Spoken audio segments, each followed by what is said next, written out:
बादशाह का हाथ काट दो। सुल्तान मुराद तुर्कस्तान का बादशाह और इस्लामी दुनिया का हुक्मरान था। ईसाइयों की बड़ी हुकूमतें भी उसके नाम से कांपती थीं। यूं तो हर मुसलमान हुक्मरान को इमारतें बनवाने का शौक़ रहा है, लेकिन सुल्तान मुराद मस्जिदों की तामीर में बहुत दिलचस्पी रखता था।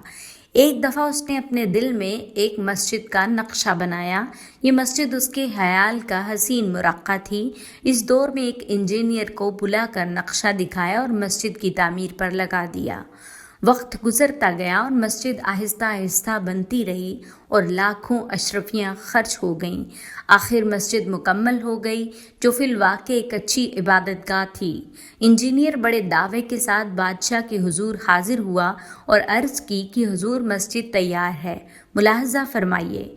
बादशाह नई मस्जिद देखने के लिए गया।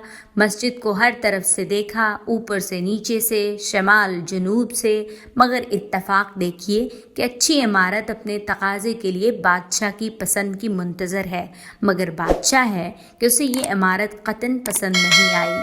वो अपने आप को संभालने की कोशिश करने लगा। आखिर जब ना संभल सका तो हुक्म दिया कि इंजीनियर का एक हाथ काट दिया जाए। ये हुक्म मिलना था कि जल्लाद ने फ़ौरन हाथ काट दिया। इंजीनियर को ये सज़ा बिला वजह मिली थी। इसे और तो कुछ न सूझा, वो सीधा काजी की अदालत में जा पहुंचा और दावा दायर कर दिया। काजी ने बादशाह को हाजिर करने का हुक्म दिया। जब बादशाह हाजिर हुआ तो अदालत में इंजीनियर भी खड़ा था। बादशाह ये देखकर घबरा गया। काजी ने बादशाह के बयानात लिए और हुक्म दिया कि बादशाह का भी एक हाथ काट दिया जाए।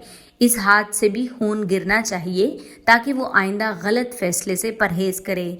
बादशाह ने काजी का फैसला सुना तो अपना हाथ आगे बढ़ाया। इंजीनियर ने देखा तो उसकी चीखें निकल गईं और बोला, मैंने इंसाफ पा लिया। मैं बादशाह को अपना खून माफ़ करता हूँ और किसी दबाव के बगैर बख्शता हूँ।